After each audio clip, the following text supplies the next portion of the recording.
कठोर परिश्रम और धैर्य ही सफलता के मूल मंत्र है। शामिल जागरण टीम कठोर परिश्रम और धैर्य जीवन में सफलता के मूल्य मंत्र है। केवल मन की इच्छाओं से नहीं बल्कि कठोर परिश्रम और सतत प्रयासों से ही मनुष्य अपने लक्ष्य को प्राप्त कर सकता है। परिश्रम के साथ संयमित और अनुशासित जीवन शैली को अपनाकर बच्चों जीवन में प्राप्त कर सकते हैं। आइए यह कहानी हम लोग समझते हैं कि यह कहानी में क्या कहा जाता है। सावधान का धैर्य है अपने भीतर की श्रद्धा और विश्वास की शक्तियों का सम्मिलन करके एक नए शक्ति का आवाहित करना।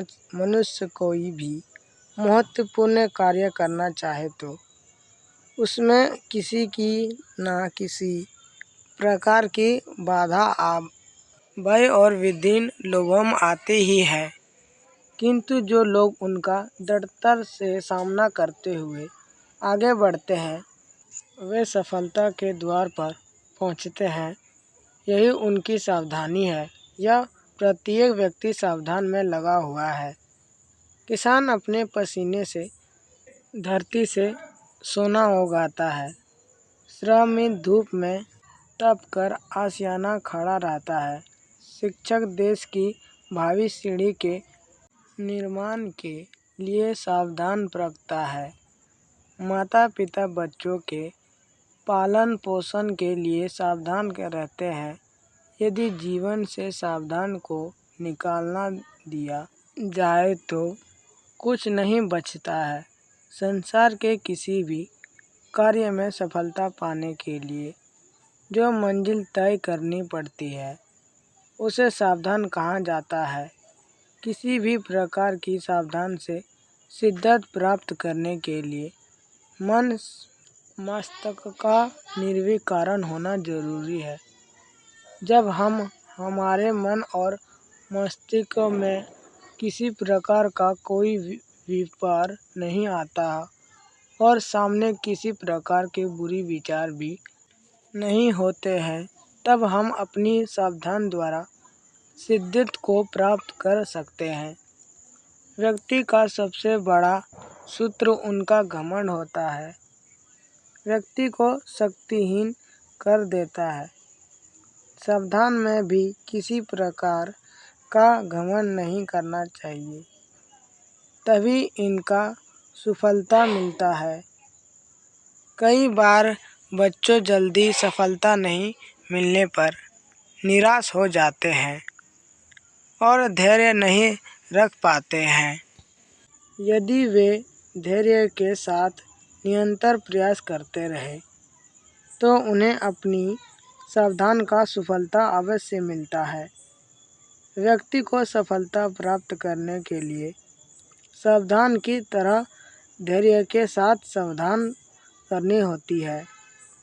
वर्तमान परिवेश में नैतिक मूल्यों का जो पतन हुआ है उसे दुरुस्त करना बहुत जरूरी है। बच्चों को सफलता के पथ पर अग्रसर करने के लिए हमें उन्हें मेहनत और धैर्य के महत्व को समझना होगा तथा उन्हें उच्च नैतिक मूल्य के महत्व से अवगत कराने होंगे।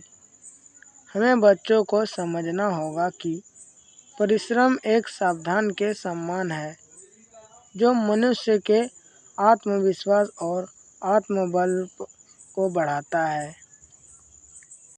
इसका कोई और विकल्प नहीं हो सकता। इसलिए वर्तमान समय में माता पिता और अध्यापकों का यही आदेश है कि वे बच्चों में उच्च मानवीय मूल्य का विकास करने में सहयोग करें। आज के समय में सावधानों की कमी नहीं है।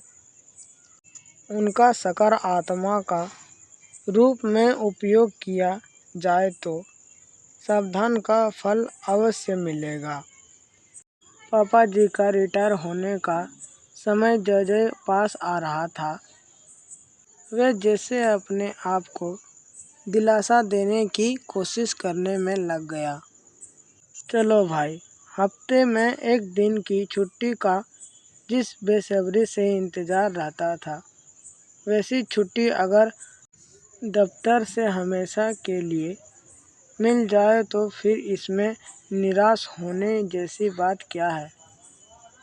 एक तो दूसरे के आदेश पालन से छुट्टी और ध्यान अध्यापक का बढ़िया अवसर अपने आगे संबंधियों और इष्ट मित्र से मिलने का, समाज में सभी से घुलने मिलने का अवसर समान आकाश का प्राप्त करके अपनी सभी इच्छाओं की पूर्ति करने का बढ़िया मौका मिल जाता है।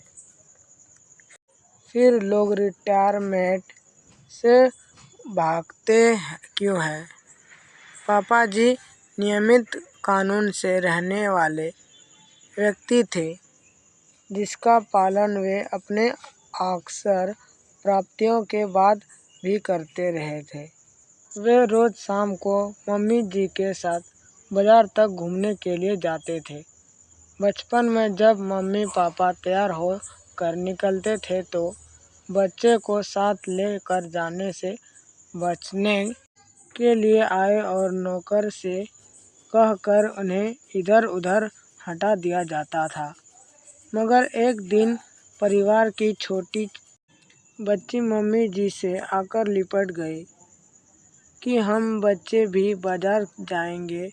तब उसे शाम को घुमाने जाते समय किसी न किसी बच्चे को और कभी कभी सभी बच्चों को हजरतगंज तक घूमने जाने का मौका मिलने भी लगा और वह पहुंचकर अपनी मनपसंदीदा आइसक्रीम, चॉकलेट तथा अन्य वस्तुओं की फरमाइश पूरी की जाने लगी।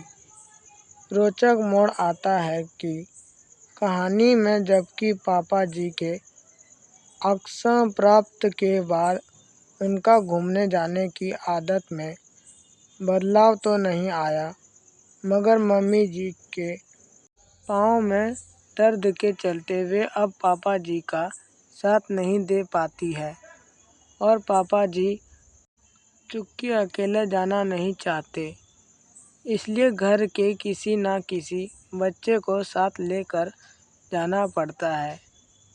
मगर अब समय बदल चुका है। वे बच्चों को पापा जी के साथ हर समय बाजार जाने को तैयार रहते थे। अब साथ जाने से कतराने लगे क्योंकि एक उम्र विशेष अवसर था। तिनाए में एक अजीब आकाशमान का दौर चलता था, जिसमें बच्चों को बड़े बुजुर्गों का साथ अटापटा लगने लगता है। फिर ऐसे में यदि पाकर रेस्तरां और होटल में संगीत साथी दिया जाते हैं तो उनका करुण और बेचारगी भरी मुस्कान को झूलना काफ़ी कठिन हो जाता है। इसका यह अर्थ कदापि नहीं कि पापा जी अन्य बुजुर्गों के सामना कोई उपदेश या जमाने में दिखाया निकालने जैसी बेकारिया बातें करते थे, बल्कि उनका अनुभव और ज्ञान का दायरा तक व्यापक था जो युवकों को भाता ही। मगर उसे क्या 20-22 वर्ष के लड़के लड़कियों को निजी आज़ादी भी चाहिए होती है। मगर उस दिन रोज की तरह शाम होते होते पिताजी आवाज़ लेने लगी, गंज तक चलने के लिए कोई है? मगर हर कोई जैसे उनकी आवाज़ को अनुसरण कर रहा था। वो छोटी बच्ची जो कभी बचपन में मम्मी के साथ लिपट कर घूमने जाने की जिद करती थी, उसे कहने पर दीदी को उसने जवाब दिया, तुम भी क्या दीदी?